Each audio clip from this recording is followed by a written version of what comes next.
पुन्हा एक वार मी तुम्हा सर्वांचे स्वागत करते आणि ह्या 10 दिवसांच्या प्रार्थना सभेमध्ये आजचा हा दुसरा दिवस आणि मथळा आहे, प्रार्थना करण्यास आम्हास शिकवा।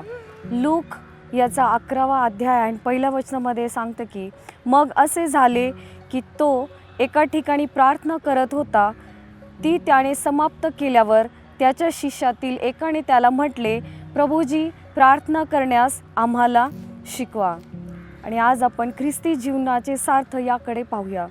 प्रार्थना अत्यंत हा महत्त्वाचा घटक आहे आणि मंडळीचे साक्ष पुस्तक खंड 7 पान 194 मध्ये सांगितले की तुमची सुरुवात ही रोज सकाळी प्रार्थनेने केली पाहिजे आणि वाया गेलेल्या वेळेसाठी तुम्ही विचार करू नका, तर सार्वकालिक जीवनासाठी विचार करा। याने यश व आध्यात्मिक विजय तुम्ही मिळवाल। शिष्यांनी नियमित येशूला प्रार्थनेमध्ये पाहिले व त्याचे प्रार्थनामय जीवन त्यांच्याहून कसे वेगळे होते त्यांनी पाहिले। ते स्वतः आध्यात्मिक समर्पित व देवभीरू होते व मंदिरात जात, शब्दात दिवशी जात व विश्वासाने दशांश देत व चांगले अन्न खात। तरीही त्यांनी त्यांची तुलना येशू बरोबर केली आणि ते कमी पडले। इस्रायलमध्ये सर्व विशेषतः शिष्यांना देखील प्रार्थना जमत होती। आपल्या सर्व प्रार्थना इवन लहानांना सुद्धा येत होते। जेव्हा शिष्यांनी येशू प्रार्थनेत पाहिले व त्यांनी तुलना केली, त्यांना समजून आले की आपल्या प्रार्थनाच येत नाही आणि म्हणूनच लूक पुस्तकामध्ये 11 अध्याय व 1 वचनात सांगितले की शिष्य म्हणाले, प्रभूजी, तुम्ही आम्हाला प्रार्थना करण्यास शिकवा। आपणास प्रार्थना ही फार सरळ अशी वाटते आणि होय, परमेश्वर आपली साधी सरळ प्रार्थना देखील ऐकत असते, पण त्यात सुधारणा केली पाहिजे। आणि शिष्यांना वाटले की आपण उपदेश करतो पण त्या प्रार्थना फळास येत नाही आणि ते बरे करायचे, दुष्ट आत्मे घालवायचे, पण सर्व काही निरर्थक असे।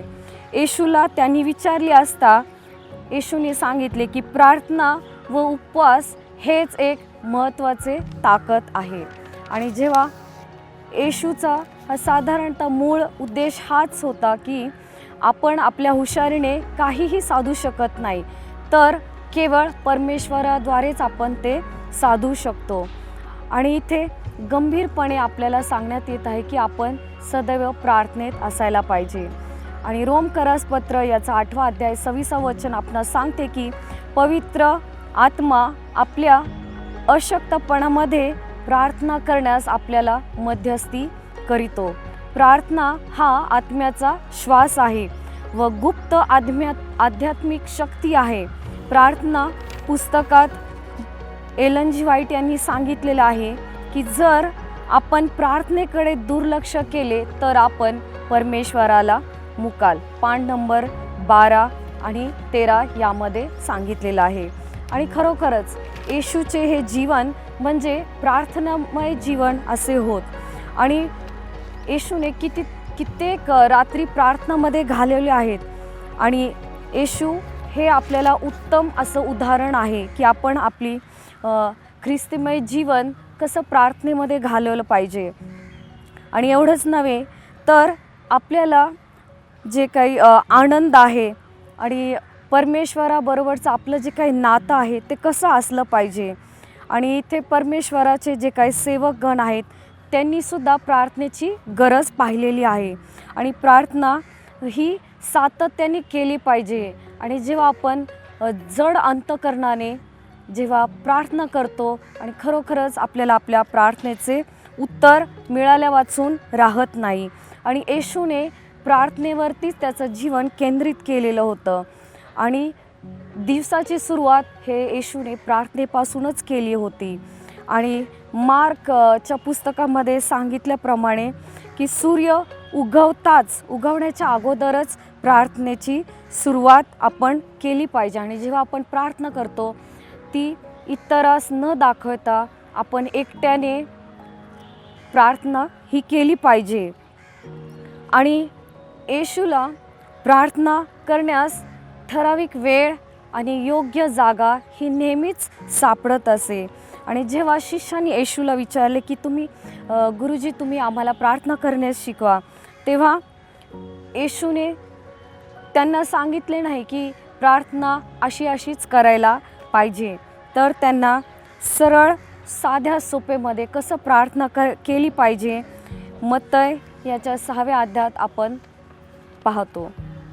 आणि येशू स्वतः अशा प्रकारे प्रार्थना करत असे की आपल्या प्रत्येक गरजा त्या पूर्णपणे भागल्या पाहिजेत. आणि खरोखरच जर आपण प्रार्थनेत राहिलं तर आपलं पूर्ण जीवन आपण स्वतः बदलू शकतो.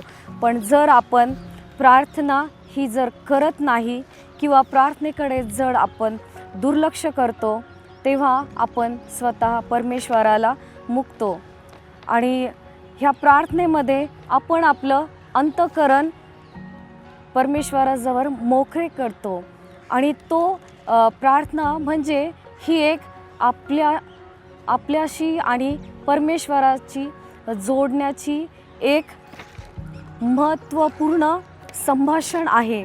आणि जर तुम्ही नियमितपणे किंवा नेहमीच एकाच प्रकारची प्रार्थना करता, तर तुम्ही असं व्यवस्थितपणे प्रार्थना करू शकत नाही.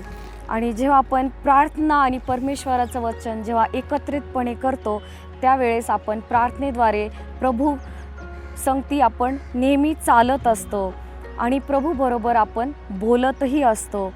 आणि येशूने खरोखरच प्रार्थनामय जीवन याचं उत्तम उदाहरण आपल्या सर्वांना दिलेलं आहे.